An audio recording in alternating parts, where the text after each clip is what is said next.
sa Japan Mobility Show dito sa Tokyo. So, itutur ko kayo sa loob, ipakikita ko sa inyo kung anong makikita natin sa loob ng Mobility Show sa Japan. Thank you! Pupuntahan natin dito mga boss, yung Mitsubishi booth. Hahanapin natin dito yung display nila. Ito ang target natin, puntahan. Nakita natin dito yung Fuso truck. Ayan. So, ikot lang tayo.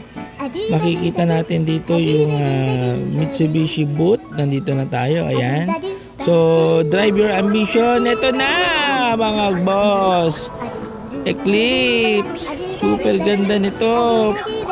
Outlander. Yan. Astig. Mga boss, ito no, napakaganda. Astig talaga. Sana madrive natin to kahit saglit lang. Wag lang mababangga mga boss. Kung hindi, yari tayo kay Mitsubishi Japan. So yan nga boss, ito na inaantay natin.